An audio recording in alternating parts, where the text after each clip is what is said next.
Olá, tudo bem com vocês? Sejam todos bem-vindos. Estamos iniciando mais um episódio aqui do Iletrados Cast. Eu sou o Rubeninho Felipe e está conosco aqui o pastor Bruno Silveira, teólogo. Sim. Nosso convidado da noite aqui. Seja muito bem-vindo. Muito obrigado por ter aceito o nosso convite e ter vindo conversar conosco. Boa noite a todos. É um prazer, né? Prazer estarmos juntos aqui. Eu assisti alguns episódios, achei muito interessante e quando recebi o convite fiquei honrado e curioso também. Ok. Para vocês que não sabem, vão ficar sabendo agora, né? O Bruno Silveira, a gente fez aquela campanha lá, indique alguém aqui que constrói alguma coisa na nossa região, que gere valor para a nossa sociedade. E eu lembro que a gente colocou lá a questão do empreendedorismo, negócio, poder ser finança, direito, qualquer assunto que pode gerar valor para o nosso povo. Esse é o nosso papel aqui, de contribuir com o conhecimento. E alguém indicou o Bruno Silveira. Então, você que indicou o Bruno Silveira está hoje aqui conversando conosco. Vai conversar aqui a respeito um pouco de teologia, a função de organizações aí sociais, chamada de igreja. E também vai falar sobre empreendedorismo, né, Bruno? Bruno tem essa pegada aí do empreendedorismo. E empreendedorismo ele gera valor e renda para o povo. E a parte de serviços, que é bastante empreendedores, eles puxam essa coisa. Conta aí eu descobri que o Bruno ele não é pernambucano, é um cabra macho, eu diria lá do Ceará. É isso mesmo, Bruno? Conta pra gente aí como foi que você veio parar aqui nessa cidade, no nosso estado aqui. Exatamente. Na verdade, fazem pouco mais de 16 anos que eu estou aqui. Sou cearense, nasci lá na cidade chamada Canindé, no interior do estado. Canindé, São Francisco? Isso. Eu estive lá, Canindé de São Francisco, fui para Piranhas. É porque existem dois Canindé de São Francisco. Esse daí já é mais direcionado para essa outra região aqui. Já não fica no Ceará, mas o Canindé de São Francisco. É Sergipe, rapaz. Sergipe, Eita, isso mesmo. Bem corrigido. Eu estou ruim de geografia, viu? Mas é o mesmo nome. Aí Canindé também é uma cidade bem católica, bem voltada para o turismo religioso. Mas ainda adolescente fui para Fortaleza. Ali fui estudar. E ali conheci Jesus. E ali conheci a mulher mais linda do mundo, a minha esposa Simone. Eita. Ali nos casamos e tivemos nossa filha Samela, que hoje já tem 20 anos. Já está grande aí, hein? E depois, como eu falei, viemos para cá e aqui temos nossa filha Esté, de 11 anos. Mas quando cheguei aqui, eu vim a trabalho. Eu era vendedor de uma loja de shopping, apesar de ter uma formação que tenho até hoje de ciências contábeis, apaixonado por números, por matemática, mas sempre tive essa veia empreendedora. E parece que o tal do Jesus Cristo, ele gostava da matemática, né? E a matemática dele era meio loucona, né? Será que batia na contabilidade? Não sei, não. Batia porque multiplicava. Então batia. No final dava certo, né? Tu mandou duvidar. Epa, isso aqui não vai bater, não. Ó. 5 pães e 2 peixinhos para quase 5 mil homens, eu não lembro agora ao certo. Isso. Como é que isso aqui vai dar, velho? Não vai bater na contabilidade. Não vai dar, rapaz. Tenha calma, paciência, a gente chega lá. Deu para os 5 mil homens, deu para as mulheres, para as crianças, ainda sobrou 12 cestos. Rapaz. Aí o camarada vai dizer, pô, ele errou porque sobrou. Errou? Não. Sobrou porque tinha que sobrar. Isso é interessante. Mas tudo bem. E aí veio para cá a questão do shopping, na loja, empreendedorismo, contas. Exatamente. Aí vim como funcionário da loja, né? E, bem, quando cheguei aqui, me deparei com uma mudança muito grande, porque, por mais que estejamos no Nordeste, no mesmo país, mas diferente. O vocabulário muda completamente alguns detalhes. É até uma história engraçada que eu conto, o pessoal acha engraçado, para mim não é tanto, mas tudo bem. Quando eu peguei um táxi ali no aeroporto para ir para o TIP, para a rodoviária. Lá eu tinha que pegar minhas coisas, que veio de ônibus. Então, já me deparei com uma distância muito grande do aeroporto para o TIP. A sua mudança veio de onde foi? Foi. Rapaz, eu acho que a mudança do cara era muita, viu? Porque veio de ônibus. Ai, Deus do céu. Mas assim mesmo é a vida, né? Eu tô construindo. Era pouco dinheiro. Pouco dinheiro. E já me deparei com uma distância grande, porque geralmente as rodoviárias são próximas. É verdade, aqui é distante. Isso. E quando estava ali pela área do Curado, eu olhei para o taxista, naquela época não tinha aplicativos, como Uber, etc. Eu olhei para o taxista e disse assim, amigo, aqui é perigoso? Ele olhou para mim e disse, então. Quando ele disse aquilo, eu disse, tô perdido. Sim, pois não. Porque aqui em Pernambuco, o então é uma afirmação. Mas no Ceará é o início de uma frase, ou seja, depois que você diz então, tem uma continuação. Por exemplo, então é perigoso, então não é perigoso. Mas no caso específico aqui, não é uma afirmação. Então ele diz, então, aí eu, sim, pois não? Aí ele, então, aí eu, então o quê? Tá faltando alguma coisa. Aí ele, então, eu disse, amigo, eu tô perguntando se aqui é perigoso. Ele disse, então, já respondi. Eu, mas então o que? Ele, então, já respondi. Tu parece que é frango? Eita lá. Rapaz, quando ele disse isso, eu fiquei, o que é frango? O que significa frango? Aí lá no Ceará não tem esse termo utilizado aqui para algumas situações. Então, quando ele disse isso, eu pensei, deve ser o mesmo que galinha. E galinha no Ceará é o cara galanteador, Ah. conquistador. Aí eu disse, olha, meu amigo, eu não sou frango, não. Eu já fui. Mas eu não sou mais. Pô, cara, eu nunca vi esse frango, tô vendo hoje. Ai, E ele disse, não existe ex-frango. E eu brincando com ele, eu sou ex-frango. E depois de muita discussão, cheguei lá, paguei. Quando falei com a moça que estava lá guardando minhas coisas, que eu contei a história, chateada, quando ela me contou que realmente era frango, significava aqui, até hoje eu procuro esse taxista, inclusive se o senhor estiver assistindo, eu quero dizer que foi um equívoco, um vocabulário diferente, eu não sou ex-frango. Então, são as coisas da vida, né? Então, tem essa questão do regionalismo, né?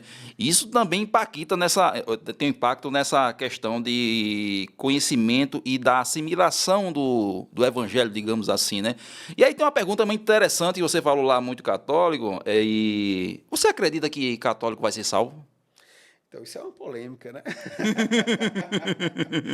Bem, a palavra de Deus também nos ensina que todo aquele que nele crer, certo? Todo aquele que nele crer será salvo, mas tem que confessar.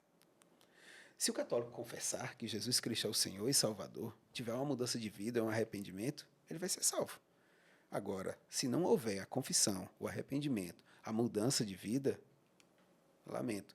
Se ele continuar na idolatria, se ele continuar preso àqueles dogmas e aquelas coisas, lamento em dizer que ele não será salvo.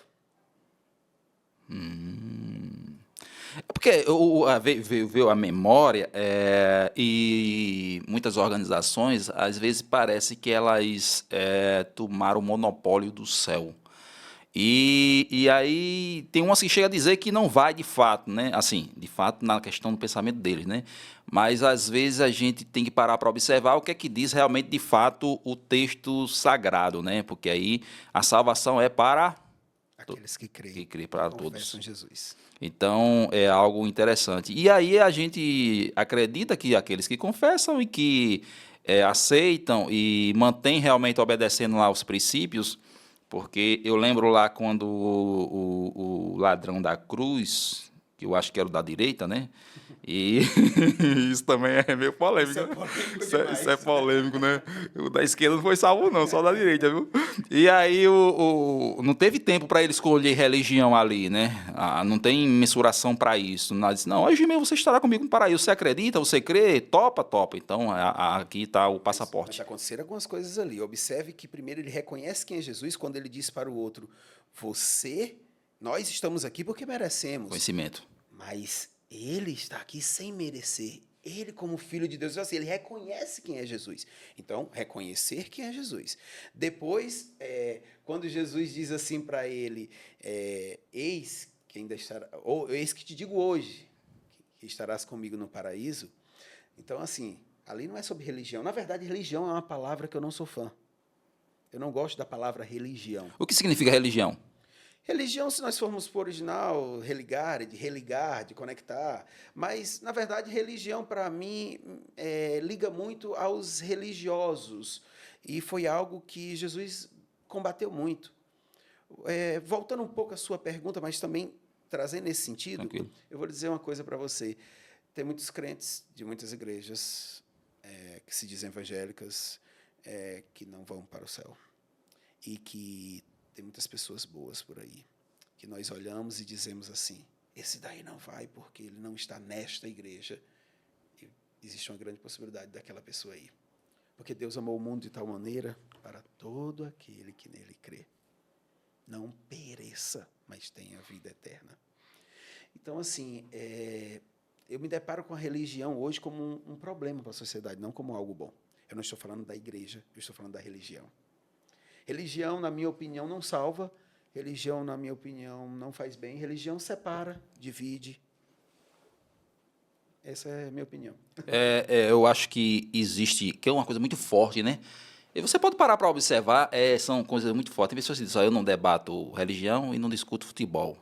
Para você ver o peso que tem muito forte ainda nessa questão da sociedade, nesse contexto, né? E, na verdade, esquecem.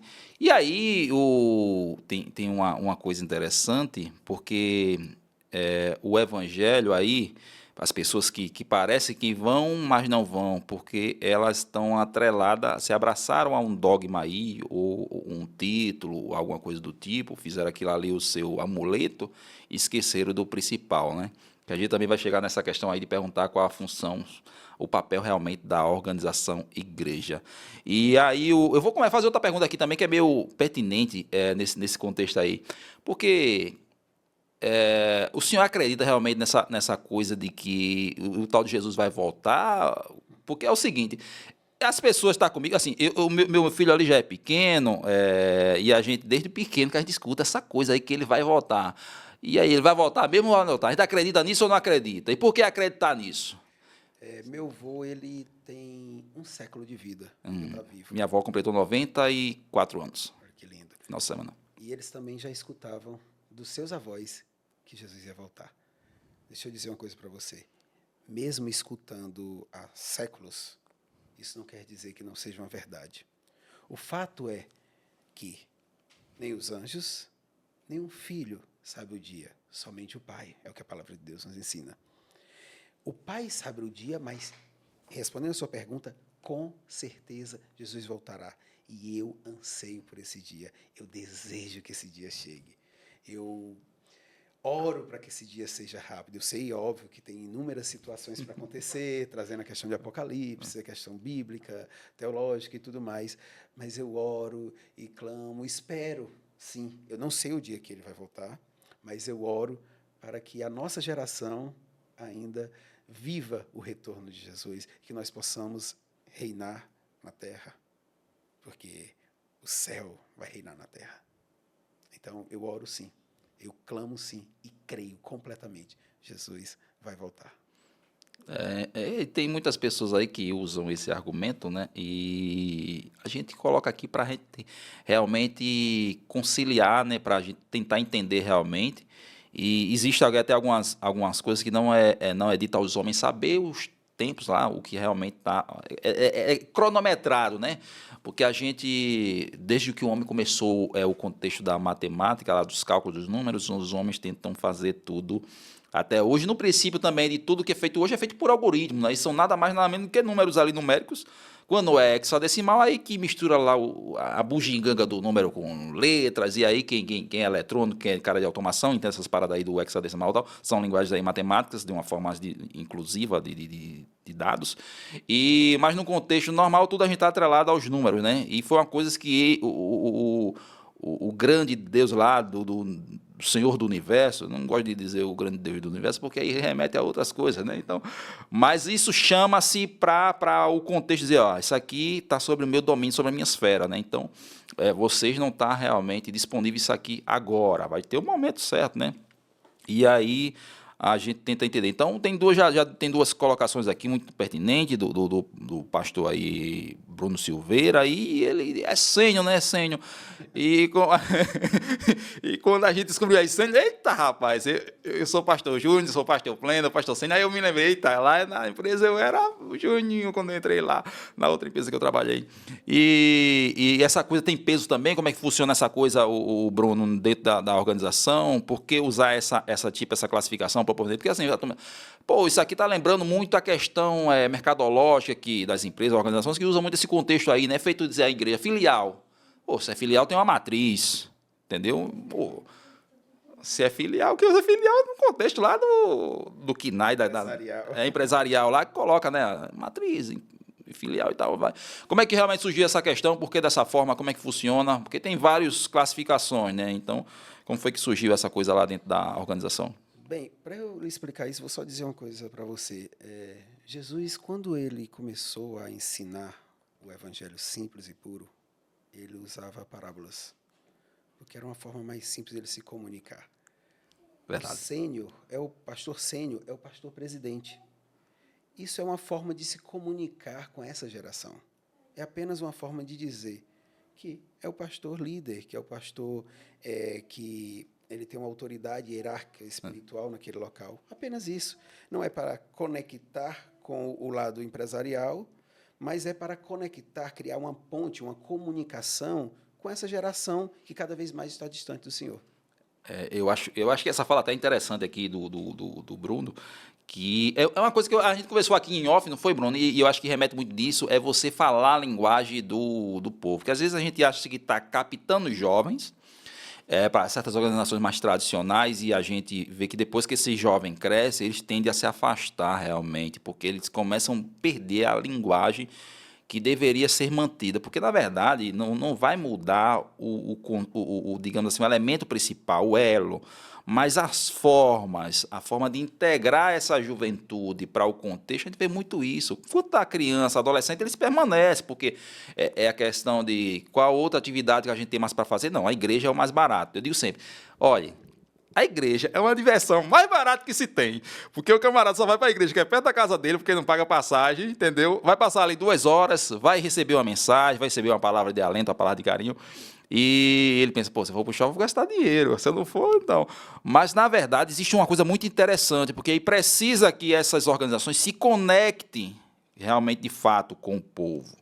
Porque esse povo, ele vai, enquanto a mídia tradicional, que ela é patrocinada e dominada por uma camada aí de poder muito grande, que as pessoas não percebem, e que tenta influenciar as massas e dominá-las. E aí eles usam o quê? A linguagem mais atual que tem. Isso. E é o poder do convencimento. Aí ele começa a atacar essas outras organizações. E essas organizações precisam falar realmente a mesma linguagem. Não é a linguagem do desvio da moralidade, dos bons princípios, mas a linguagem de comunicação, né? Quais ferramentas de comunicação eu tenho? A gente hoje aqui está nesse bate-papo aqui. Há tempos atrás havia isso? Não havia isso. Quantas organizações hoje já usam isso aqui? Eu já escutei até um certo reverendo disse que internet era ninho de urubu. Na época eu parei assim e observei, e hoje uma organização dessa, a qual ele pertence, usa muito forte as mídias tradicionais. E eu digo, entrou em contraste agora?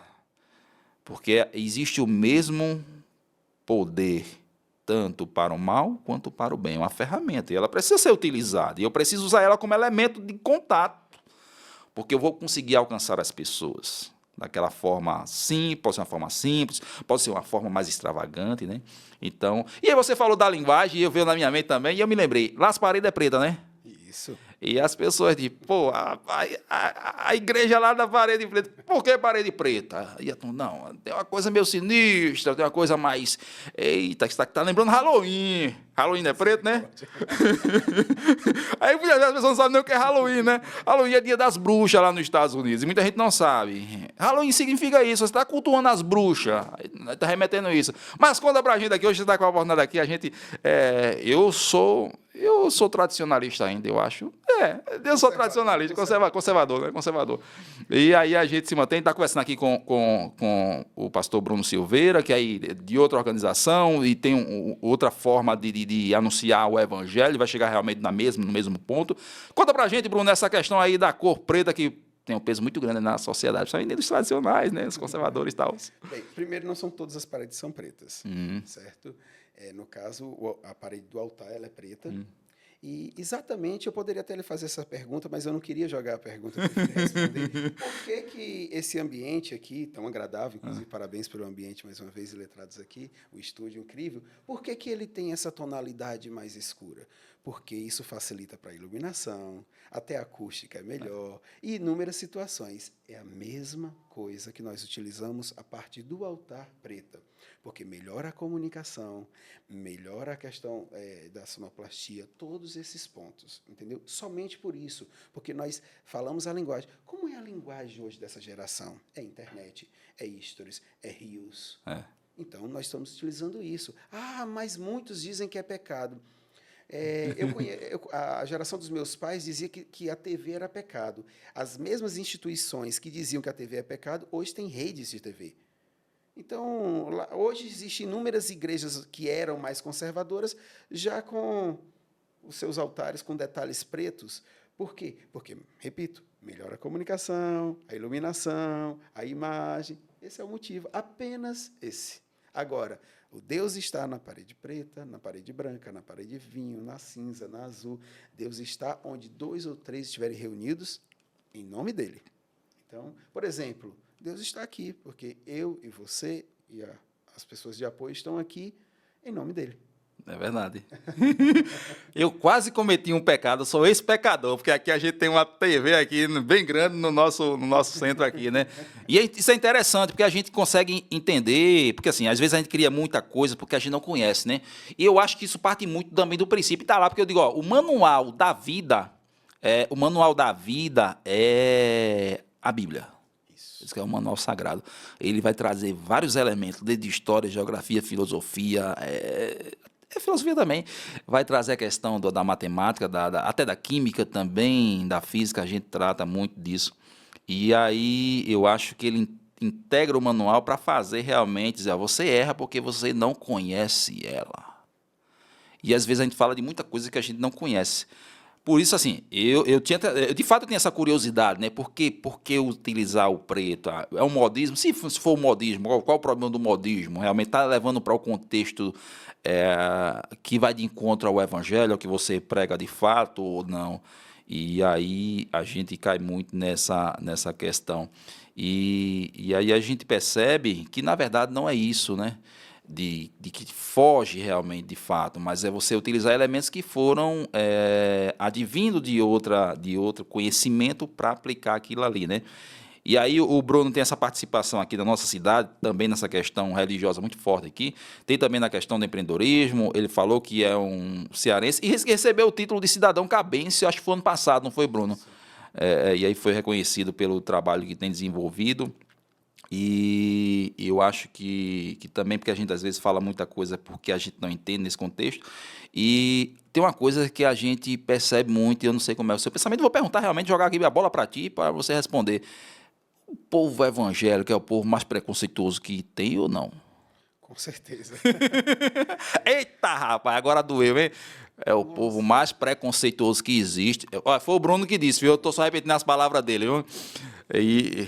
É um povo muito preconceituoso, inclusive esse preconceito, Ó, que é isso. um conceito, né? Antes de conhecer, Isso. ele, se você for analisar, ele se torna pecado. Entendeu? Porque você está julgando sem conhecer. É um preconceito daquela pessoa ou daquele lugar. Eu costumo dizer o seguinte, quando qualquer pessoa me ataca, hoje diminuiu isso bastante devido aos inúmeros projetos sociais que nós temos, e nós começamos a ter um respeito na região.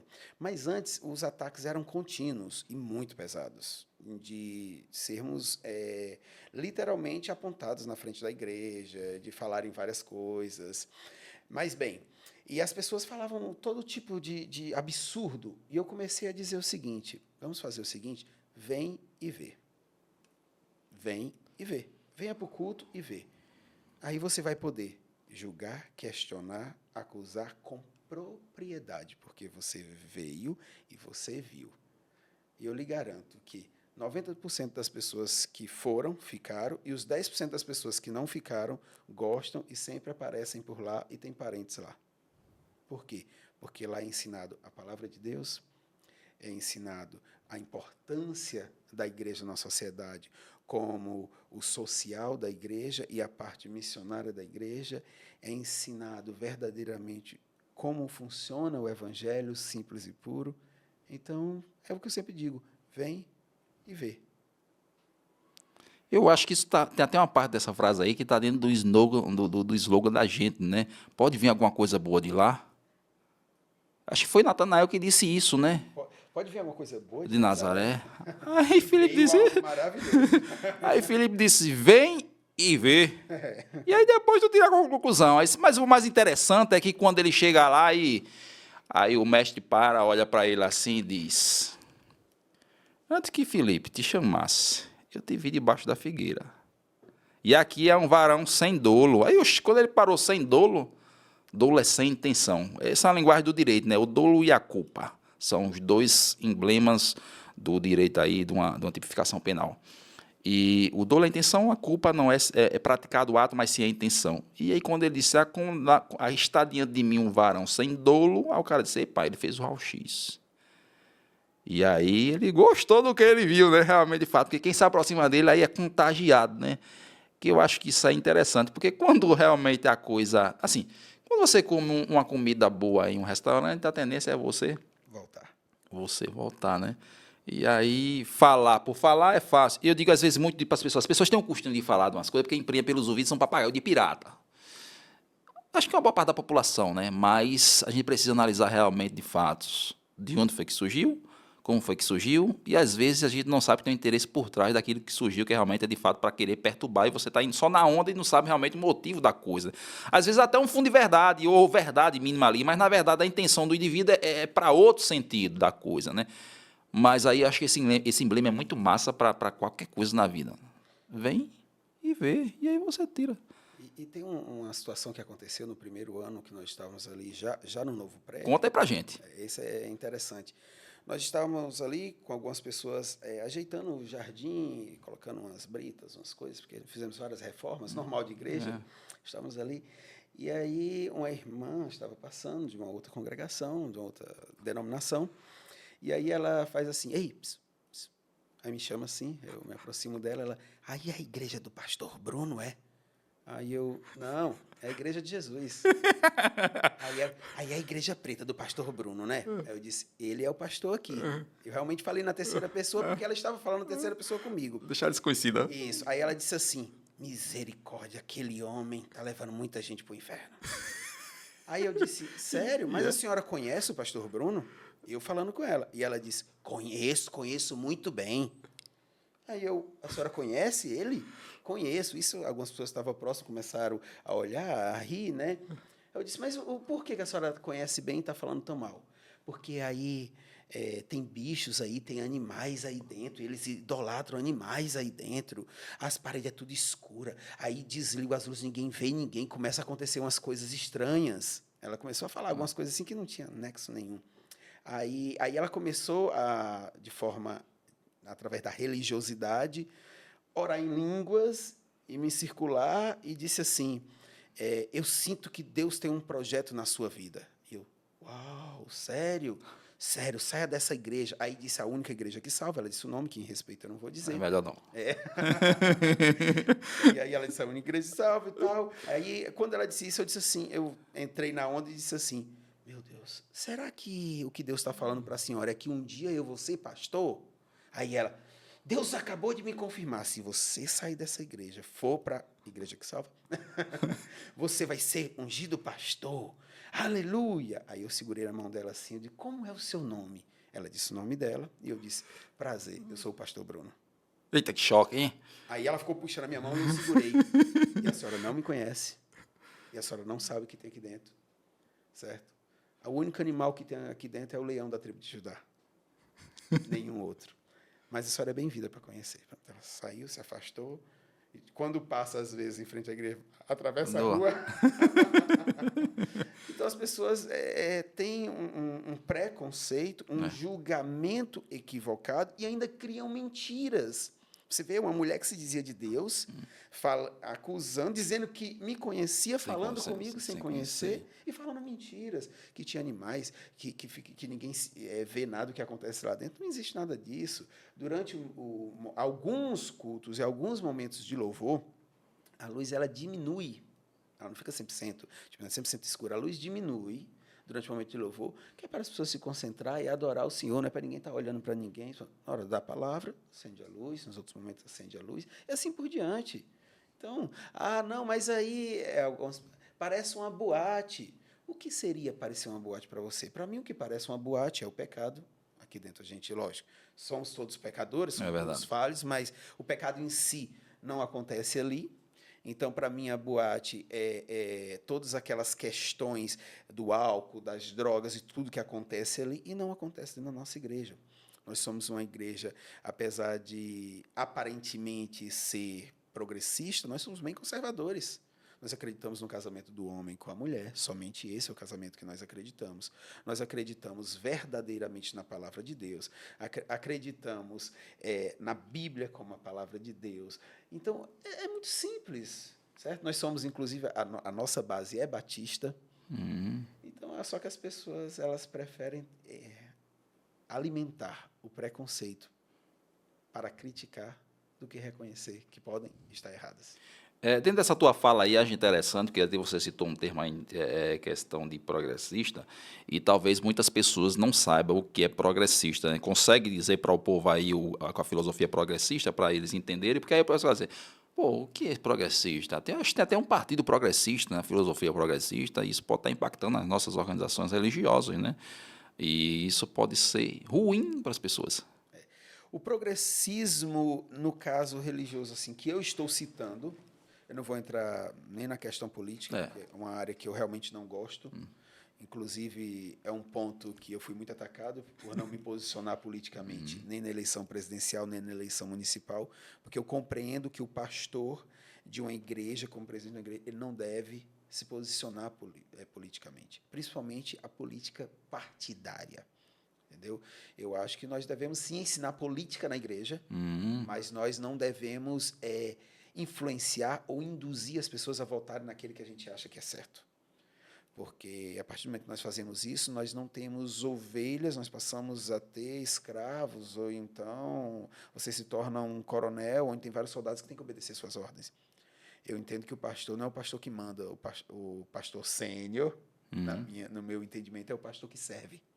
O pastor, ele está ali para servir as ovelhas, para orientar o lugar, para tirar a lã quando estiver em excesso, para colocar o óleo, sarar as feridas. Então, essa é a função.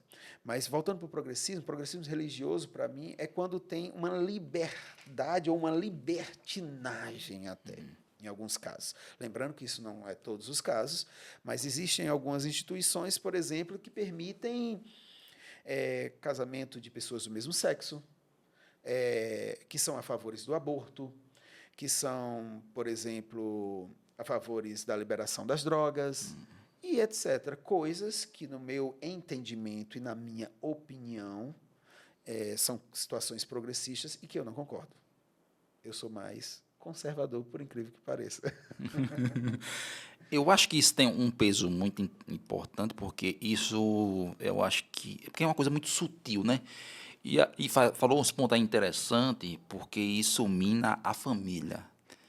E você percebe que tudo que desestrutura a sociedade foi minado na família. Isso, a droga mina a família. Essa questão de você não ter realmente os elementos pilares de uma... Porque hoje o cara tem família. Meu cachorro é minha família também. Boa sorte para ti. O meu não é minha família, não. Ele é um membro aqui do ciclo aqui. É um elemento, digamos assim. É um ser vivo, realmente, precisa ter um cuidado. Né? Mas isso termina minando, termina destruindo. E aí você percebe que cria pessoas que, às vezes, são fracas e são pessoas que são revoltadas. Tem tanto a questão do revolto e a questão do desequilíbrio, né? Porque a base eles perderam. E essas coisas, aos poucos, vai realmente afetando. E se afeta, todo um ambiente, ele termina sendo corroído, né? E a gente tem que estar atento a essas questões, realmente, de fato. Porque onde é que a nossa sociedade vai chegar? Como é que a gente quer deixar esse mundo para nossas próximas gerações?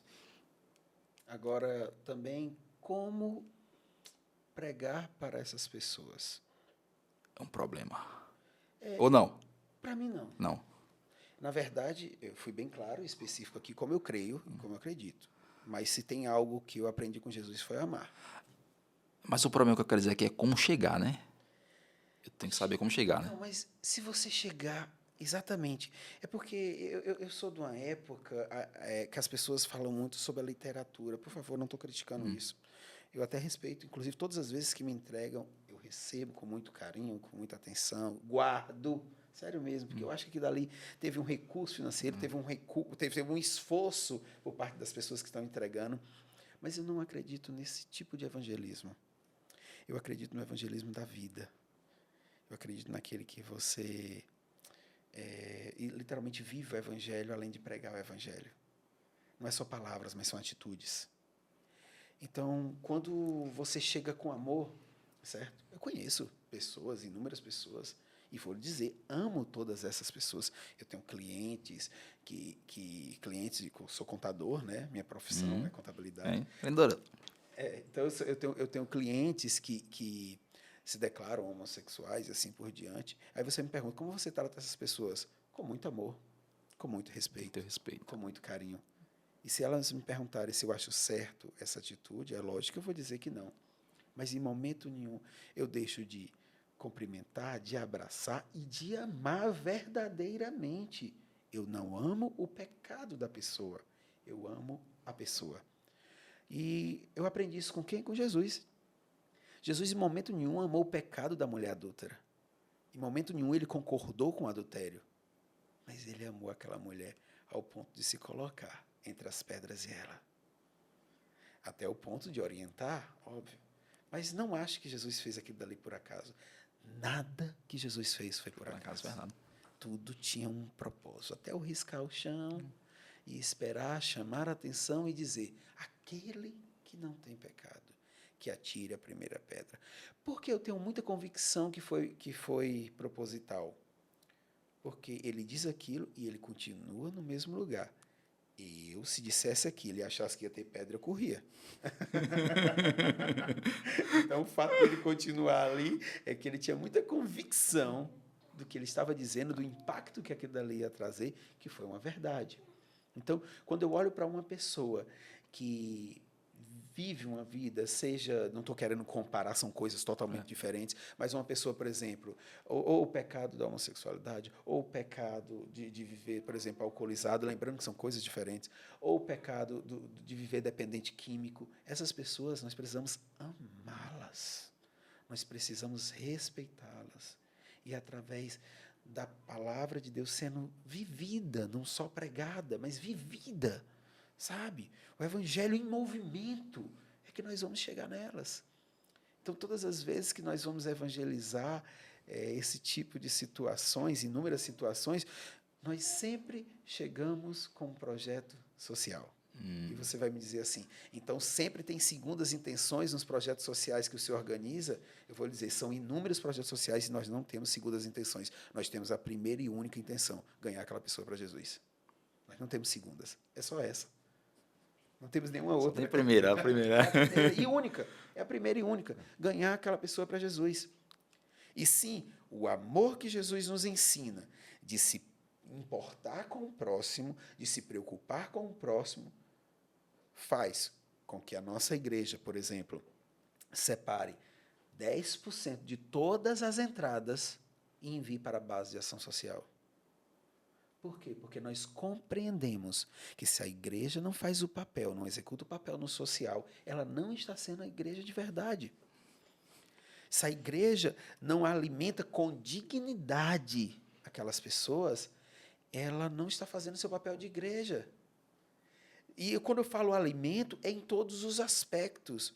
É na saúde, às vezes é no recurso financeiro, às vezes é no alimento físico, às vezes é no consolo, em todos os sentidos. Sabe quantas vezes me chamaram no SAF, ali da BR, para ir realizar um culto fúnebre, porque o pastor da igreja tradicional tal, da igreja conservadora tal, disse que não ia, porque fulano não estava mais indo na igreja, porque fulano fazia tempo que não dizimava, porque... Meu Deus, onde está o amor pelas vidas? Não é por aquela pessoa em si que partiu, porque ali só está o corpo dela. Ela já está em família, outro lugar que, lógico, cada um vai designar ali a situação. Eu estou falando das pessoas que estavam ali sofrendo, sentindo dor, onde a Bíblia diz, ei, alegra com os que se alegra, mas chora com os que choram. Então, nós precisamos sim nos preocupar com essas pessoas. E quantas vezes eu fui ali, levar uma palavra de consolo, uma palavra de Deus, abraçar as pessoas. Isso é o social também. Então, hoje eu percebo que nós precisamos, sim, evangelizar todas as pessoas, em todos os sentidos, com amor. Eu acho que teve duas falas interessantes. Eu vou segurar a polêmica que vai subir aqui agora também nessa, nessa tua fala. Não tá dizendo, eita, rapaz, não, isso aqui tá meio. É divertido, né? E o que é que acontece? Essa questão da literatura, você falou aí, eu me remeti a uma coisa assim, eu disse, a letra fria da lei. É uma coisa que o jurídico usa muito, a letra fria da lei. E o juiz é interpretação, né? E aí eu lembro, a literatura pode ser um contexto desse, a letra fria da lei ali, e não tem um peso muito grande. É uma forma realmente, de fato, de alcançar as pessoas, mas existe coisa muito mais impactante e mais envolvente. Eu lembro que uma vez eu saí da empresa que eu trabalhava, só para citar um exemplo nesse contexto aí, vou puxar outra fala, terminar me esquecendo. Mas aí e eu saí meio revoltado da empresa na época, isso lá em 2007, e saí cantando pneu e tal. E quando eu cheguei, lembro como hoje, na Vila Cardeal e Silva, no Recife, eu saí do Bongi. E quando eu ia passando por uma rua, a rua era de buraco, de terra, e havia vários buracos lá. E quando eu, em baixa velocidade, dirigindo o carro, e a gente ia com o vidro baixo, a criança, um jovenzinho, acho que ele devia ter uns 10 anos de idade, ele ia de quase devagar, ia virar a rua, ele parou, olhou para mim e disse, Jesus te ama. Rapaz, aquilo ali foi como uma flechada no meu coração. Os olhos se encheu de lágrimas, eu digo, caramba, velho, o problema realmente arretava algumas coisas, e eu digo, pô, aquilo foi uma flechada no meu coração, que eu digo, pô, aí e me remeteu agora, pô, a literatura teria o peso para fazer isso aí? Não, mas eu assim, palavras, pô, Jesus te ama, pô, e aquilo ali teve um peso muito forte, aí ele renovou o meu dia. Pô, disse, pô, velho, tava revoltado, saí lá revoltado, e agora eu tô realmente, então, acho que tem muito dessa pegada de você, porque às vezes você dá literatura, mas você não fala. E se você falar e a sua vida e alguns contextos ali, você tem um impacto muito maior. E a gente precisa, feito o povo ia para servir lá, seguir o mestre, e a turma ia por interesse, né? Realmente, de fato, a gente perguntou essa coisa, acho que não. E porque o povo ia? Porque no final ele fazia o social, Alimentava, alimentar, curava. sarava as feridas, é Se, social. se tu vires o teu irmão com necessidade e disser a ele, vai em paz e orar, tu fez o quê? Nada. Nada. Tem sempre um contexto agregador para qualquer situação. Se você não se importa com a dor do outro, você não está seguindo os passos de Jesus. Porque a gente fala, eu sou discípulo de Jesus, eu sou seguidor de Jesus. Seguir Jesus é andar como ele andou, falar como ele falou, ouvir como ele ouvia, principalmente amar como ele amou. Então quando Jesus abraça o leproso, imagina a cena, os discípulos, quando o leproso estava se aproximando, eles gritando, não, Jesus, não se aproxima dele, Vai pegar. vai pegar. E Jesus não se importa com isso. Não é só o fato de a lepra não ter o poder sobre Jesus, é o fato dele não se importar com a lepra, dele se importar com a pessoa atrás da lepra. E é o que eu estou querendo dizer. Vou ganhá-lo. Exatamente, é não se importar com o pecado, é se importar com a pessoa que está por trás do pecado. É amar a pessoa que está por trás daquela falha. E eu consigo fazer isso hoje com a naturalidade, com a verdade, porque eu já estive atrás dessa falha, eu já estive atrás desse pecado inúmeras vezes, e depois de ter aceitado Jesus. Eu costumo dizer que verdadeiramente essa jornada de seguir Jesus tem sido mais intensa de alguns poucos anos para cá. Mesmo eu tendo 22 anos de evangelho, foram 22 anos ainda tropeçando, caindo, errando, Aprendizado, né? ferindo pessoas, errando.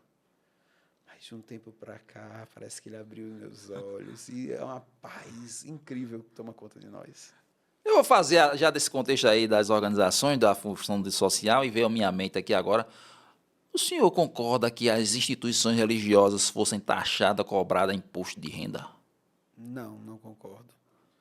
Como também não concordo que as ONGs sejam, como também não concordo que os hospitais sejam, porque existe um papel fundamental.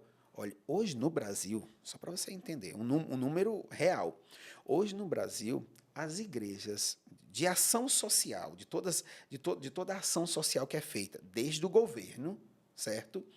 Por ONGs e por igreja. A igreja, depois do governo, é a instituição que mais realiza ação social no Brasil. E é um percentual muito próximo do governo, ou seja, é uma vergonha para o governo. Isso quando eu falo A estrutura governo, é muito maior. é lógico, o recurso é muito maior. Então, hoje a igreja é quem detém as maiores e a maior quantidade de casas de reabilitação de todo o Brasil. Nenhum governo tem tanta quantidade de casas de reabilitação que as igrejas têm. Então, por que taxá-las? E eu não falo isso apenas como o pastor presidente sênior de uma igreja. Eu falo isso como contador, como alguém que estuda direito tributário também. A minha pós-graduação é em auditoria e consultoria empresarial, é em direito tributário, meu MBA e tudo mais. Então, assim, é nítido que essas instituições, o que elas oferecem para a sociedade é infinitamente maior do que o imposto. Entendeu? E só para você entender isso, antes que você venha com a próxima polêmica, ele gosta de polêmica, gente, mas tudo bem. Vamos descobrir pontos aqui, né? Vai contribuindo. No final das contas, o que vale é o evangelho, né? Mas... É lógico, o que vale realmente é o evangelho, mas é bom tudo isso. Então, assim, por exemplo, em tudo que eu falo, se você observar, a gente volta para o início que eu falei, porque tudo está conectado. É verdade. É a ponte que comunica, é a forma de se comunicar. Nós fizemos uma vez um grande evangelismo que foi o seguinte: eu reuni algumas pessoas da igreja, certo? E eu disse, nós vamos fazer um grande evangelismo, esteja meia-noite na igreja. Na meia-noite nós vamos evangelizar quem? Eu disse, esteja meia-noite na igreja. Ninguém sabia o que era. Ninguém sabia o que era. Como nós íamos fazer? Quando chegaram, tinham 2.000 balões de coração para encher. Tinham 2.000 mensagens e 2.000... agulhas. Que segura o balão. O cano. O cano, assim, que segura... eu esqueci o nomezinho. Que segura o balão. Eu disse, nós vamos fazer isso aí. E nós vamos colocar onde? Primeiro vamos fazer. Ninguém sabia. Passamos de meia-noite até 3 horas da manhã fazendo. Quando ficou pronto, os 2.000 balões, eu disse, pronto, agora nós vamos nas ruas de Ponte dos Carvalhos, colocando em cada porta de cada casa, de cada empreendimento, enquanto tiver balão. Para quê, pastor? Para quando a pessoa acordar amanhã, ela ter uma mensagem. Velho, caramba. E quando amanhecer o Ponte dos Carvalhos, inclusive saiu inúmeros como é que se diz? Blogs, inúmeras coisas, saiu até na TV e tudo mais, que foi o quê? O impacto. As pessoas tem um vídeo de uma mulher chorando, dizendo o seguinte, meu Deus, como essa mensagem alegrou o meu dia. Sabe? E assim, os negócios, as pessoas abrindo o seu negócio. Eu cheguei no empreendimento, só para você ter noção, dias depois, estava lá dentro do empreendimento. Eu disse, como a pessoa colocou isso aí dentro? Ele, não, eu tirei, coloquei aqui, mas já está murchando, mas eu gostei tanto dessa mensagem que aquela igreja preta deixou aqui. A igreja preta.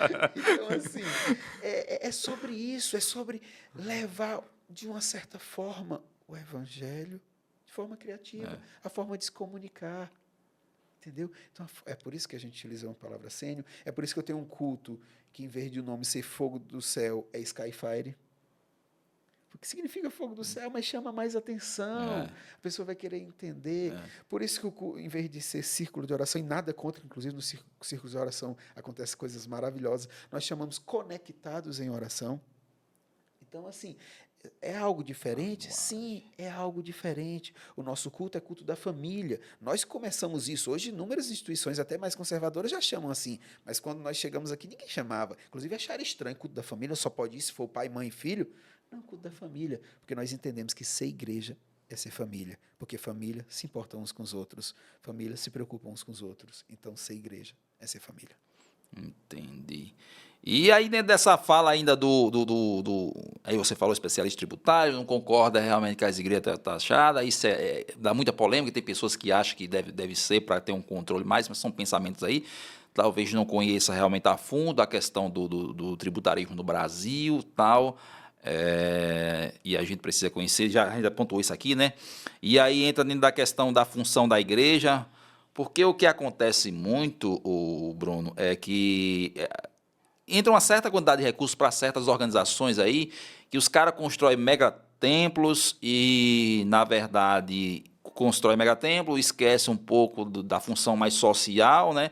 E aí a função dos líderes lá ganha um bom salário, o salário também não é taxado não tem a bocanhada do leão lá, e isso termina, às vezes, deixando um pouco a desejar. E é isso que termina influenciando as pessoas, né?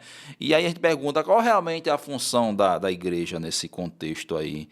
para que, de fato, não aconteça isso, né, realmente. Tem que ter uma parcela significativa, porque aí já foi falado, no contexto geral do Brasil, as organizações realmente, em caso de recuperação, nem se fala, porque caso de recuperação, basicamente, é as iguais organizações que fazem.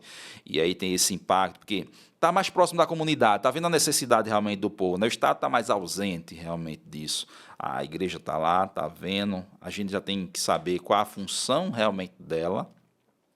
E aí, sabendo a função dela, a gente tem que destinar os recursos realmente necessários. E aí também eu vou perguntar depois aí a questão da questão social aí lá da sua organização, né? Se puder falar, fica à vontade para falar aí o que ela tem feito realmente nesse bairro social, para as pessoas conheçam, né? Ó, a ação social que ele faz é preta ou é branca? Eu quero saber se é preto ou se é branco, rapaz. Eu quero saber o que está fazendo. Isso aqui está alcançando as pessoas. Nessa hora não importa a cor, né, Bruno? Eu posso fazer uma pergunta? Pode, Eu sei sim. que você que é o chefe aqui, mas... Não, eu sou chefe, não. Terreiro de Macumba é preto ou branco? Como é que é? Terreiro de Macumba é preto ou branco? Rapaz. Todas as paredes são brancas, todas as vestes são brancas. Pronto, eu encerro aqui. Ah, é verdade, é verdade. Mas eu encerro aqui, porque eu não quero entrar nessa polêmica. Mas as pessoas falam o contrário, né? Você fala assim, ei, deixa eu tentar lembrar aqui. Aí eu estava tentando lembrar, realmente, as pessoas usam muito isso. Eu lembrei da Bahia. Exato.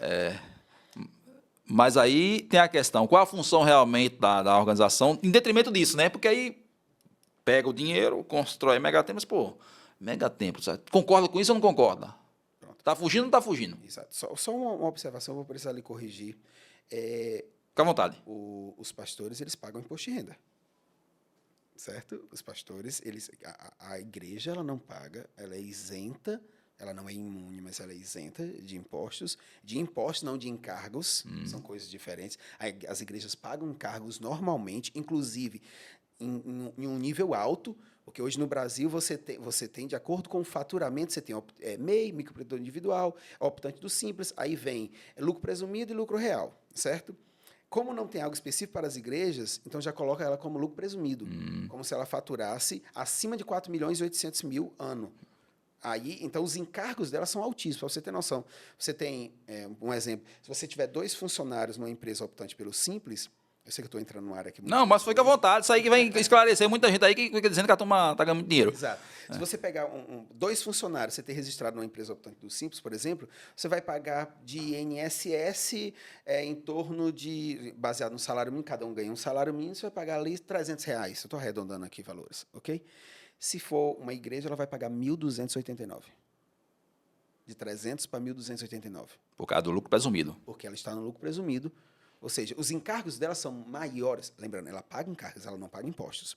Então, os encargos dela são maiores do que de uma empresa comum. Encargo a gente poderia dizer que são tributos, né? Tributos. Ela paga tributos, mas não paga imposto. Exatamente. Os encargos que são baseados no salário dos funcionários, por exemplo, como o INSS, aí você vai dizer, mas o INSS desconta do funcionário, desconta só 9%. Todo o restante quem paga é a igreja. E é um valor alto, certo? Então, assim...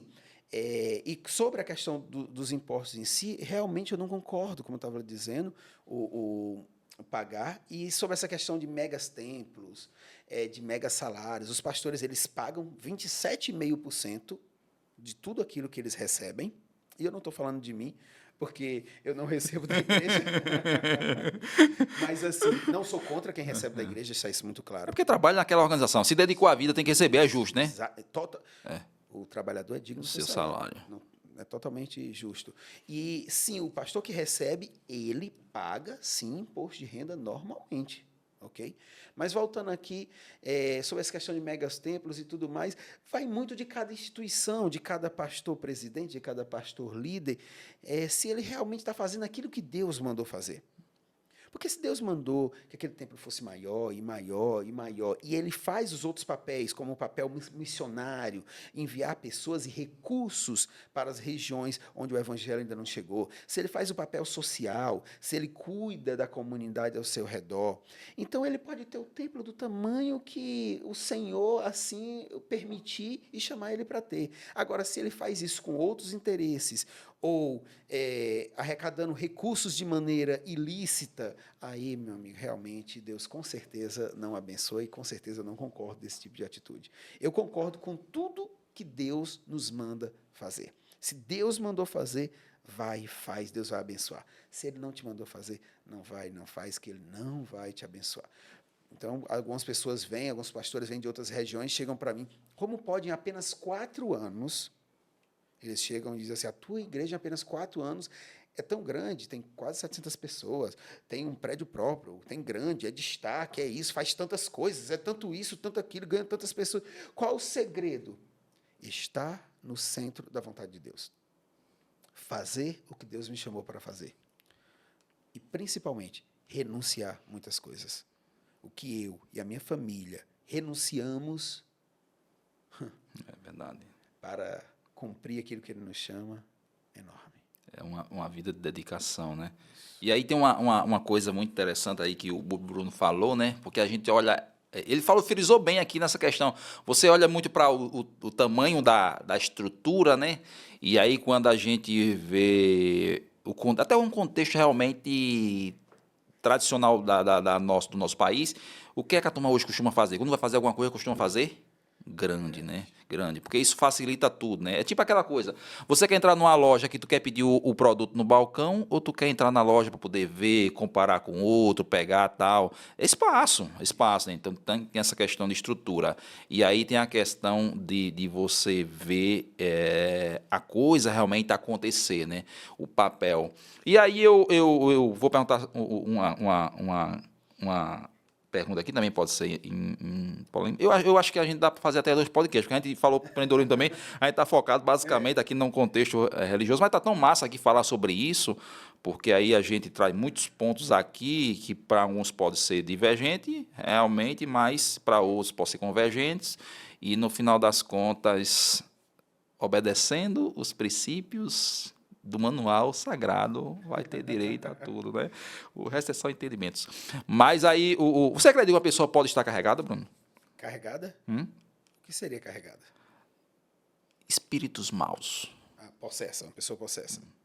Eu não só acredito, como eu já vi inúmeras vezes isso. Certo? Já vi inúmeras vezes situações e, da mesma forma que eu vi aquela pessoa possessa, através do nome de Jesus, aquela pessoa foi liberta. Sim, quando abrimos brechas, Satanás envia seus demônios, eles entram através dessas brechas, certo? E eles têm a função de literalmente bagunçar, eles querem te atrapalhar. A primeira coisa que o demônio faz é te isolar, certo? Ele é um predador. Eu amo assistir Animal Planet. E assim, você observa os predadores, eles correm atrás daquela manada de vários animais, e aí eles correm e param. Aí eles observam quem fica sozinho. É o mais fraco, É o teoricamente. mais frágil. Aí ele corre, vai lá e ataca. Então, o que Satanás faz é isso. Ele pega essas brechas que são um pecado, porque enquanto nós estamos debaixo da presença de Deus, nós estamos aqui debaixo da presença de Deus, então nós estamos protegidos, nós estamos na casa do Pai. Mas quando nós nos afastamos, que Deus não se afasta da gente, somos nós que nos afastamos. Quando nós nos afastamos da presença de Deus, então nós estamos vulneráveis. Aí Satanás, isso é uma brecha. Satanás vem e quer nos isolar cada vez mais, nos isola da família. Pode observar. Uma pessoa, quando ela está literalmente no mundo, perdida nos seus vícios e tudo, ela vai ficando mais isolada, mais sozinha, até chegar ao ponto, porque isso é a destruição. Isso é o roubar ela das pessoas, e depois chega na morte. E não se preocupe. Não se engane, melhor dizendo, não se preocupe, não se engane. Satanás não quer tirar a tua vida. Satanás quer tirar a tua salvação. Porque enquanto você estiver vivendo aquela vida horrível, dominada por ele... Está no time dele. Está no time dele. Certo? Então, assim, ele quer tirar a tua salvação, ele quer te tirar da presença de Deus. Então, sim, existem possessões, ou o termo aí carregado, mas com o nome de Jesus, aquela pessoa é liberta. Uma vez uma pessoa ligou para mim e disse assim, pastor, eu estou desesperado aqui, meu vizinho está possesso, o que é que eu faço? Eu só tenho que correr para cá. Querido, nesse horário eu não vou aí não, a não ser que você não consiga fazer o básico. E qual é o básico? Em nome de Jesus, liberta essa vida. Porque não é a pessoa, não é o pastor. É o nome dele. É o nome dele. Quando nós compreendemos isso, quando nós nos deparamos com Jesus chegando na região de Gadara, que o próprio endemoniado, através dos demônios, pergunta: o que fazes aqui, filho de Deus? Perturbar. Não me perturba. E ele fica naquela coisa ali, ele vai libertar. Esse homem que nem as correntes segurava ele, é o endemoniado gadareno, né? Gadareno. Então, assim, nem as correntes seguravam ele, ele andava pelos sepulcros. Era valente. Exatamente. E aí, naquele momento ali, Jesus é reconhecido, né? Então, e ele ordena que aqueles demônios libertem aquele homem e que aqueles demônios vão para os porcos. E ali 2.000 porcos caem no precipício e se matam. Tá feita a confusão. Está feita a confusão. Mas por que a confusão? Aí a Bíblia diz o seguinte, que o povo se revoltou e expulsou Jesus dali. Por quê? Você sabe me dizer por que o povo se revoltou e expulsou Jesus dali? Rapaz, pela história aí, eu tô imaginando foi por causa dos porcos que morreram, né? Mas como se o povo era judeu e judeu não come porco? Não come carne de suína? Boa pergunta. Por E agora? que será, hein? Foi porque é o seguinte, o judeu, a lei judaica, por isso que Jesus chama eles de hipócritas, porque a lei judaica diz que eles não podem comer carne suína, que se eu não posso comer, eu também não posso comercializar. Mas quem era o império que dominava naquela Eles época? vendiam, rapaz. Roma, os romanos sempre foram apaixonados por carne suína. Atrapalhou o comércio dos caras. Exatamente. Então eles estavam sendo hipócritas, eles estavam comercializando a carne suína, a carne que eles consideram imunda. Então é por isso que Jesus faz aquilo que faz e chama eles de hipócritas. Então, aonde Jesus chega, ele liberta a pessoa, mas ele exorta a pessoa também.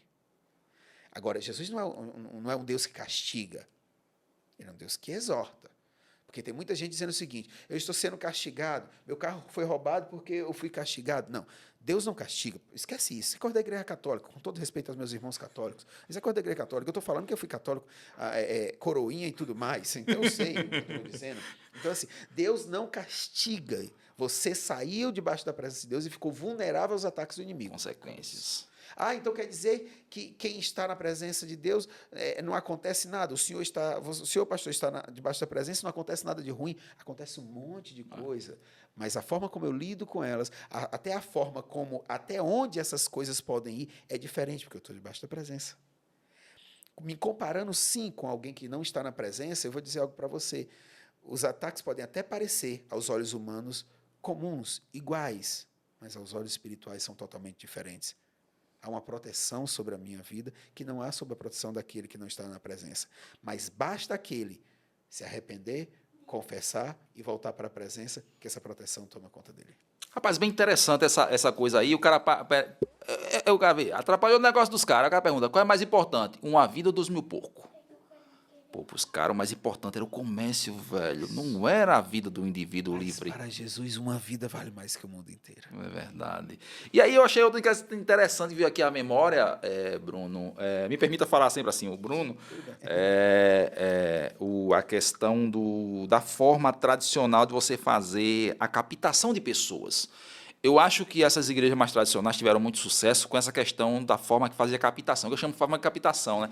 Eu digo que é 2 sistemas aqui dentro das organizações, é capitalização e fidelização. Fidelização é, você se inscreve no órgão, tem que cumprir a liturgia de você ir para o ensaio, porque se não for para o ensaio você não canta. Para mim isso é fidelização. Para poder você cantar, você tem que estar lá fazendo aquela forma lá. Eu chamo ganhar e consolidar, mas tudo bem. É a mesma coisa, né? Eu acho que você estava falando uma coisa aí na questão da contabilidade, né? Que você pega muita incremência aí, né? E eu acho que aí você falou dessa questão de usar os meios mais tradicionais para poder fazer essa coisa. Pode ser que até hoje o crescimento dessas organizações elas estejam mais atreladas às mídias de que realmente essa forma mais tradicional nos dias atuais, né? Então, isso é enxergar essa coisa que foi bem frisado. Eu quero frisar a última pergunta aqui, que eu tinha colocado aqui, que é necessário e como devo priorizar a igreja? Pessoas, antes das instituições. Olha, meu amigo, isso tem uma coisa que eu aprendi. Porque as pessoas são igreja, né? Desculpa interrompê-lo. Mas uma coisa que eu aprendi é o seguinte, nós precisamos valorizar pessoas e não coisas. Você falou, as pessoas são a igreja. Por exemplo, eu sou a igreja aqui onde eu estou. Vamos dizer que eu falasse qualquer absurdo aqui, que eu não vou citar nenhum tipo de absurdo, mas qualquer absurdo aqui. Você sairia com o seguinte entendimento daqui, você e as demais pessoas que estão aqui, ia sair com o segundo entendimento. Aquela igreja pensa assim, porque eu sou a igreja aqui. Entendeu? É isso que eu estou querendo dizer. Nós somos a igreja onde estamos. Amanhã, eu não tenho nenhum pensamento, mas amanhã eu posso mudar de local. E aquele local ele pode se tornar uma outra instituição, outra coisa qualquer, e um outro lugar se tornar a igreja. Então, a igreja não é o prédio, não são as coisas. Eu costumo valorizar pessoas e não coisas. Valorizar pessoas e não CNPJ. E quando eu digo isso, eu não gosto desse estilo das igrejas tradicionais de usar através das regras, certo? Determinar quem é, quem não é, quem faz, quem não faz, quem vai ou não para o céu. Não. Eu não sou do tipo de que julga. O céu está ali. O céu, existe um caminho para o céu, certo? Eu espero que você esteja nele. Por exemplo, na nossa igreja, eu não tenho relação de quem é dizimista e de quem não é. Eu não quero saber quem é dizimista e quem não é. Isso é a pessoa e Deus. Uma das coisas que eu aprendi na minha vida, eu tenho poucos anos, eu tenho 38 anos. Eu sei que eu pareço ter apenas 20. Tá convencido. Eu tenho pelo menos, né? Eu tenho 38 anos e eu conquistei muitas coisas, inclusive bens materiais. E eu vou te dizer qual foi o segredo. Foi generosidade.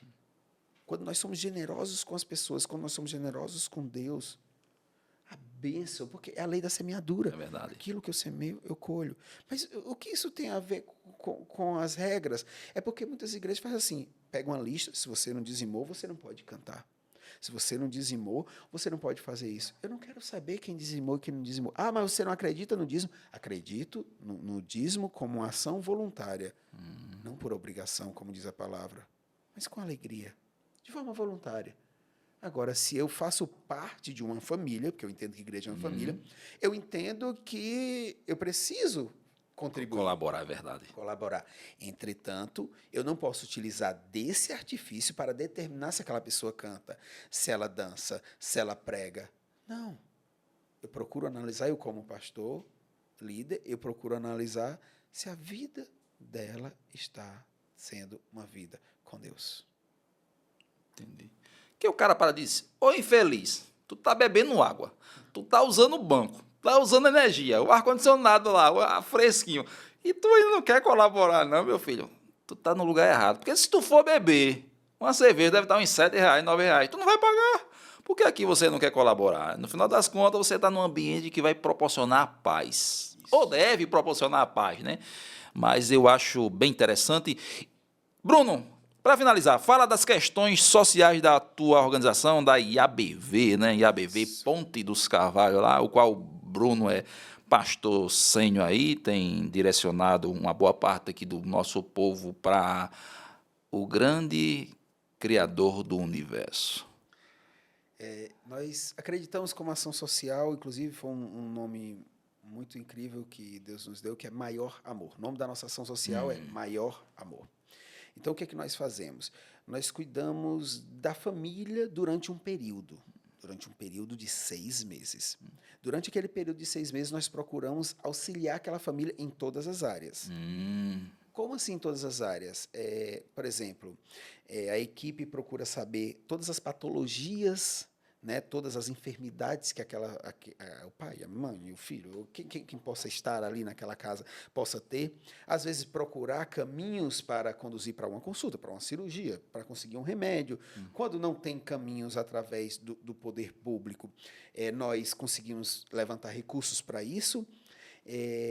Instrução, treinamento, conseguir emprego. Por quê? Porque a equipe tem uma meta. Aquela família só fica 6 meses na base, que nós chamamos de base Maior Amor, que é a base da ação social. Depois de 6 meses, aquela família é obrigada a sair, independente da condição que ela se encontre. Porque passou de 6 meses, vira assistencialismo. E eu não concordo com isso.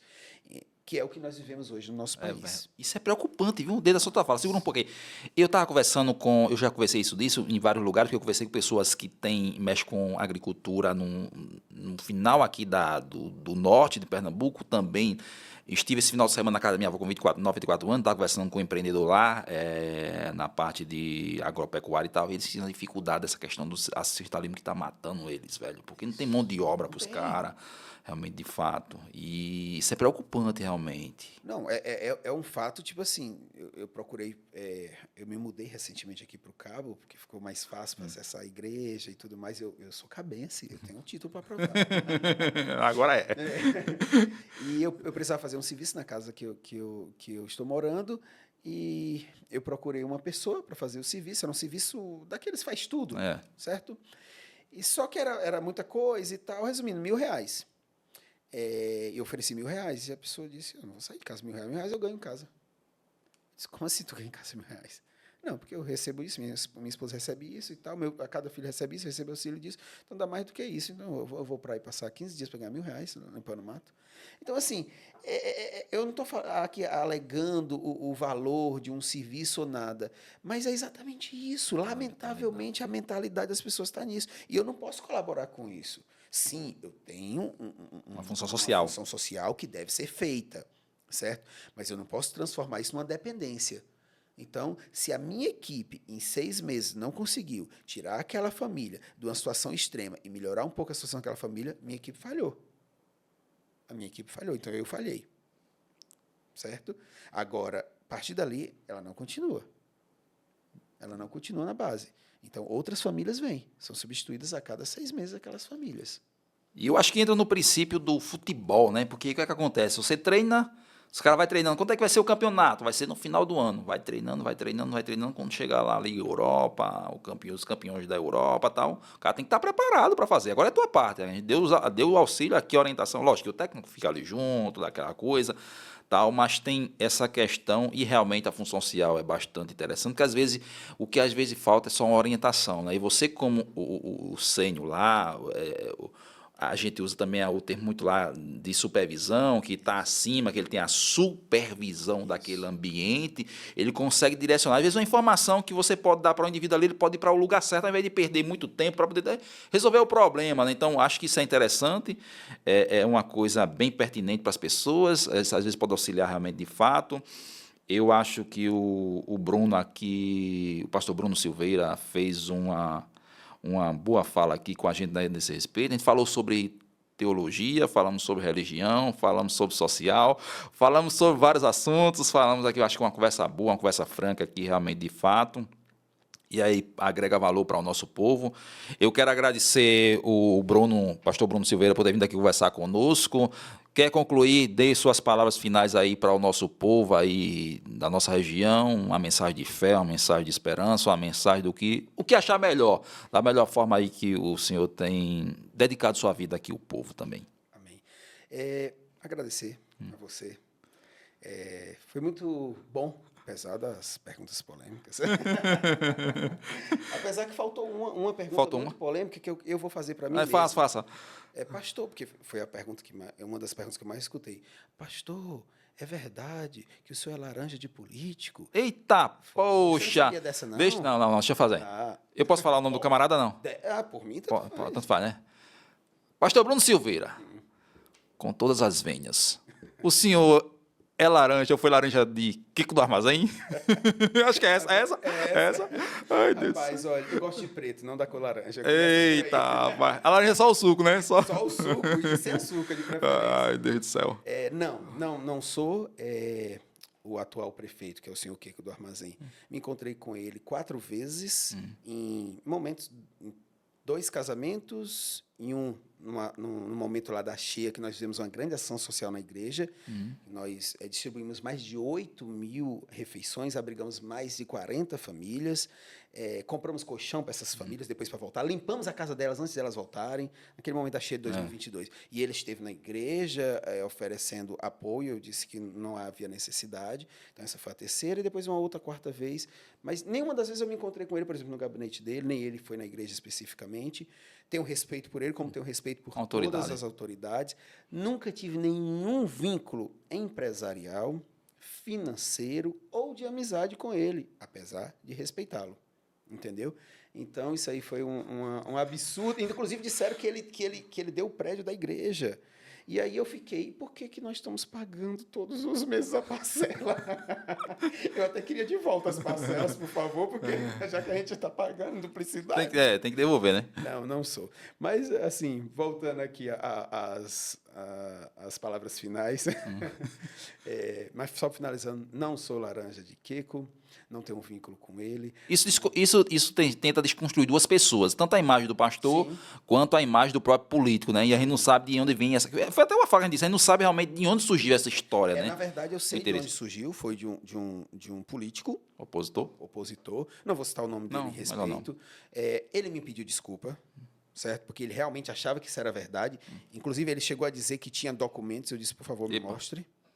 Inclusive, o líder dele, que é o opositor maior, me ligou pedindo desculpas pela calúnia que o outro tinha levantado, certo? E como ele me pediu desculpas, realmente eu desculpei, já encerrou. Só que assim, o telefone sem fio, ele não para. A notícia sai, parece que ele não para, entendeu? Mesmo o outro lado, nem você vê que a oposição do Queco, ele nem utiliza isso em respeito a mim. É verdade, eles não utilizaram isso na campanha, não. Por quê? Porque em respeito a mim. Agora, por que tem respeito a mim? Primeiro, porque não é verdade, porque se fosse eles utilizariam, com certeza. E segundo, porque, da mesma forma que eu respeito o senhor prefeito atual, eu respeito a oposição, eu respeito todo mundo. Olha a quantidade de político que foi na igreja nessa eleição aqui. Se converteu tudinho, hein? Eu creio que alguns já eram convertidos. Mas, bem, nenhum deles foi apresentado no púlpito. Eu não orei por nenhum deles lá no púlpito. Eu não citei o nome de nenhum deles no púlpito.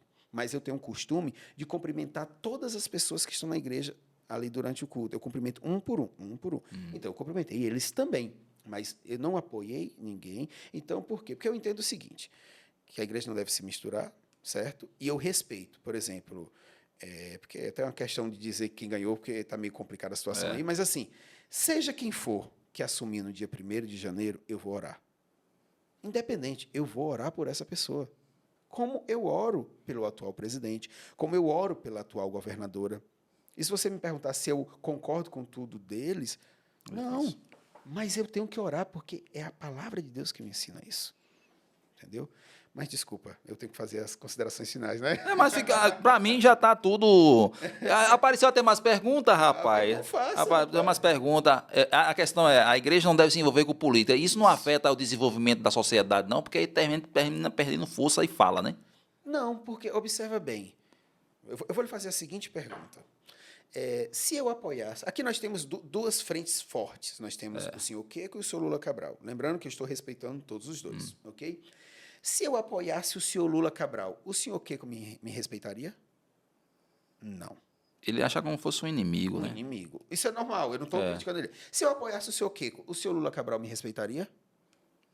Não. Acha como se fosse a mesma Exatamente. Pronto. Então, veja bem, a minha posição como igreja, que eu entendo que a igreja deve ser assim, é orar por quem for eleito, eu não oro por candidato, eu orar por quem for eleito, seja quem for, ok? Dessa forma, eu sou respeitado pelos dois. Aonde os dois estiverem, eu cumprimento os dois. Aonde os dois estiverem, eu falo com os dois. E pronto. Não, mas fulano fez isso, Beltrano fez isso. Eu não sou jurista, eu não sou desembargador, eu não sou ministro do STF para estar determinando o que fulano fez ou não fez. Isso é com a justiça. Eu cumprimento todo mundo, falo com todo mundo, vou sorrir com todo mundo. Quem me der o direito de ser cumprimentado, eu vou cumprimentar, acabou. Aí, por isso que eu digo, eu não perco a fala, eu ganho fala. Entendeu? Entendi. Inclusive, muitas pessoas afirmaram que eu ia sair candidato. Por causa dos projetos sociais, por causa do título, por causa disso, por causa da influência que a igreja proporcionou. E eu disse, eu não vou sair candidato. E não saí. E não sou filiado a nenhum partido. E não vou me filiar. Ainda digo mais. A vida toda eu escutei, nunca diga dessa água não beberei. Mas da política eu posso dizer, dessa água não beberei. Porque política eu não vou ser. Você sim, pastor, se Deus direcionar empresário, como eu sou contador, dono do escritório de contabilidade. Então, assim, mas político eu não serei. Se o senhor for, tudo bem. Se outros forem, tudo bem. Inúmeras pessoas boas foram candidatos, pessoas que eu gostava, pessoas que eu dizia assim, no meu íntimo. Vai ganhar. Queria tanto que ganhar, sabe? Tinha umas 2 ou 3 pessoas que... Sempre tem. No meu íntimo. Agora, se você me perguntar se eu falei isso para a igreja, eu não falei. Mas no meu íntimo eu disse, poxa, se fulano ou Beltrano... Estou falando de vereador.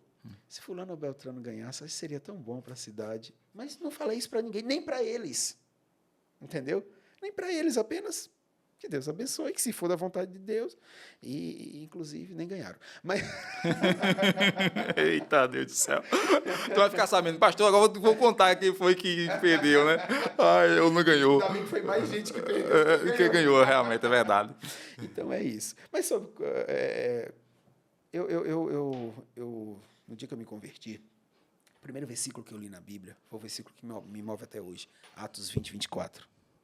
Em nada considero a vida por preciosa para mim mesmo, contanto que complete a minha carreira e o ministério que recebi do Senhor Jesus para testemunhar o evangelho da graça de Deus. Muito forte, hein? Eu sou apaixonado por esse versículo e essa é minha missão, é meu propósito de vida. Eu creio que todos nós, quando recebemos o fôlego de vida, temos um propósito. E apesar de já ter me desviado muito desse propósito, eu não falo desviar da igreja em si, do propósito, de fazer muitas coisas. Me fugi. Sim, quantas vezes eu abri empresa, eu já tive todo tipo de segmento que você puder imaginar, de pizzaria, a todo tipo de farmácia, a tudo, entendeu? Então, tipo assim, meu Deus, apesar que eu entendo que tudo isso me preparou para estar onde eu estou hoje, ainda assim, eu me arrependo de não estar há mais tempo onde eu estou hoje. Porque onde eu estou hoje, eu tenho convicção, é onde o Senhor queria que eu estivesse. E o que eu digo para todos que estão assistindo é, sobre a nossa igreja, venha ver. Venha e veja. Experimente e tire suas próprias conclusões. Sobre o Evangelho, siga Jesus. Não siga placa, não siga pastor, nem tampouco religião. Siga Jesus, faça como Ele fez, principalmente ame como Ele amou, que vai dar certo. Acho que uma boa fala aí. Eu me lembrei aqui, eu vou concluir também, finalizar. A gente já conversou bastante, passou bastante aí do prazo estipular que tem, uma conversa muito franca aí. Eu acho que dá para bater até outro papo com ele, outro episódio aí, falando empreendedorismo, que ele falou trabalha em muitos segmentos. E eu me lembrei, porque às vezes depende muito do indivíduo. Eu conheço um cidadão dentro da organização, ele é líder e tal, um presbítero e tal, e mesmo da organização fechada, ele descobriu a necessidade de alguns irmãos que estavam com a casa realmente caindo em situação realmente deplorável. O que é que ele fez? Mobilizou os irmãos e construíram a casa das pessoas, de algumas pessoas. Isso é muito massa. Mesmo dentro da organização mais fechada, ele conseguiu fazer isso por conta dele lá, reunindo os irmãos, que é uma coisa muito forte. O líder religioso, ele consegue fazer isso com uma facilidade muito nobre, porque o povo ele realmente é predisposto a ajudar, só precisa de alguém que puxe e realmente pega o peso maior. Se tu quiser colocar o povo só para fazer, o povo não vai fazer, não. Agora, se tu mostrar realmente força, participar, envolver, o povo chega. É um povo que realmente eles estão dispostos a colaborar. São as pessoas mais simples, né? Mais humildes, que é a viúva, né? Tirou tudo o que tinha para colaborar lá com a oferta. Era o mais importante ali que ela tinha e era o que ela realmente se dispôs a colaborar. E eu acho que isso é importante. Eu quero agradecer a você que ficou conosco até esse momento. Eu já agradeci o Bruno, o pastor Bruno. O meu muito obrigado, seja dia, seja tarde ou seja noite. O meu muito obrigado. E eu vou não esquecer o momento do ofertório, não, porque o momento do ofertório é importante. Como é que você faz? Você curte e compartilha com outras pessoas que tenham acesso à nossa informação. Hoje falamos sobre teologia, sobre religião, sobre ação social, sobre o papel das organizações sociais chamada igreja nas comunidades e na nossa região. Até mais. Fiquem com Deus. Obrigado. Tchau, tchau.